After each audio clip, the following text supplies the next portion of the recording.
दोस्तों, कल समाजवादी पार्टी का एक बड़ा प्रोटेस्ट है और कहा जा रहा है कि जिला मुख्यालयों पर, तहसील मुख्यालयों पर यानी तहसील स्तर का यह धरना प्रदर्शन है, बड़े पैमाने पर होने जा रहा है और पूरे प्रदेश में समाजवादी पार्टी के नेता, समाजवादी पार्टी के कार्यकर्ता सड़कों पर उतरेंगे। और इसको लेकर के यह भी कहा जा रहा है कि जिस तरीके से हर जिला मुख्यालय और तहसील मुख्यालय पर प्रदर्शन हो रहा है, उसको लेकर शासन प्रशासन के हाथ पांव भी फूल गए हैं, क्योंकि पहली बार यह हो रहा है कि 3.5 सालों में, जब से योगी आदित्यनाथ की सरकार है, कि इतना बड़ा प्रोटेस्ट होने जा रहा है। पिछले 8 महीनों में या 6 महीनों में कहा जा सकता है, कोरोना काल की वजह से प्रोटेस्ट एकदम ना के बराबर हुए हैं और लोगों में एक तरीके से कहा जाए प्रोटेस्ट करने की हिम्मत भी नहीं हो पा रही थी, क्योंकि कोरोना काल को लेकर के और तमाम सोशल डिस्टेंसिंग को लेकर के जो मामले आए थे और इसके साथ ही साथ तमाम मामलों में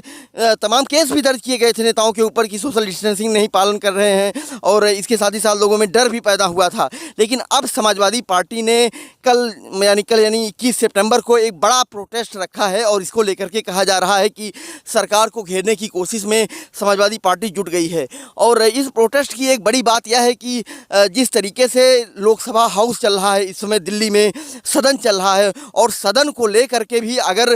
उत्तर प्रदेश में हालात बिगड़ते हैं और लाठीचार्ज होते हैं, जैसा होते ही हाल के दिनों में तमाम जगहों पर समाजवादी पार्टी के नेता और कार्यकर्ताओं को काफ़ी गंभीर चोटें भी आई हैं, उन्हें मारा पीटा भी गया है, शासन प्रशासन की ओर से सख्ती भी देखने को मिली है। तो अगर ऐसा कुछ होता है तो लोकसभा में ये मुद्दा भी देखने को मिलेगा, ये मुद्दा उठाया जाएगा, समाजवादी पार्टी उठाएगी, ऐसा कहा जा रहा है। राजनीतिक जानकारों का भी ये मामला है, यह मानना है कि जिस तरीके से मुलायम सिंह के समय में एक बड़ा प्रोटेस्ट होता था और लोग सड़कों पर उतरते थे, अखिलेश यादव भी अब उसी रास्ते पर चल रहे हैं और वह एक बड़े आंदोलन की तैयारी में है। यही वजह है कि पूरे प्रदेश में जिला स्तर और कहा जा सकता है तहसील स्तर पर धरना प्रदर्शन रखा गया है। इसको लेकर के एक बात यह सामने आ रही है कि जो इस धरना प्रदर्शन के अहम मुद्दे होंगे, बेरोजगारी है, बढ़ती बेरोजगारी है, इसके साथ भ्रष्टाचार है, पुलिस का जो उत्पीड़न है जो पूरे ज़िले में बढ़ा है और तहसील स्तर क्या गांव-गांव जो है पुलिस का उत्पीड़न बढ़ा है, पुलिस वाले सुन नहीं रहे हैं। इसके साथ ही साथ सरकार बड़े पैमाने पर रोजगार को लेकर के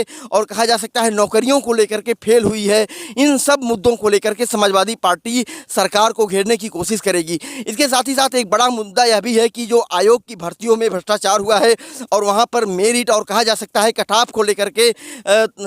तमाम मामले सामने आए हैं। जनरल का कट ऑफ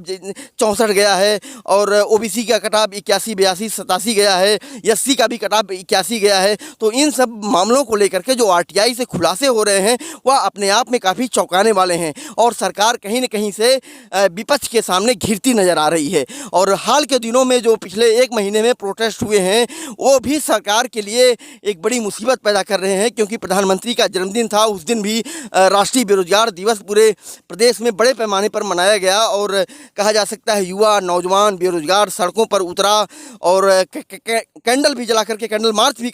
देखने को मिला है। इसको लेकर के भी कहा जा रहा है कि समाजवादी पार्टी इसे भुनाने की कोशिश में है, भुनाने की कोशिश कर रही है और जो युवाओं में बेरोजगारों में रोष है वह कल सड़कों पर देखने को मिल सकता है और समाजवादी पार्टी को उसका लाभ भी मिल सकता है। ऐसे में कल एक बड़ा प्रोटेस्ट उत्तर प्रदेश में देखने को मिलेगा, जिसकी एक गूंज होगी, जिसकी एक धमक होगी और सरकार को ऐसी गूंज, ऐसी धमक को सुनना भी पड़ेगा, क्योंकि जो वाजिब मुद्दे हैं उन मुद्दों पर अगर सरकार फेल हो रही है तो यह सरकार की एक बड़ी नाकामी है।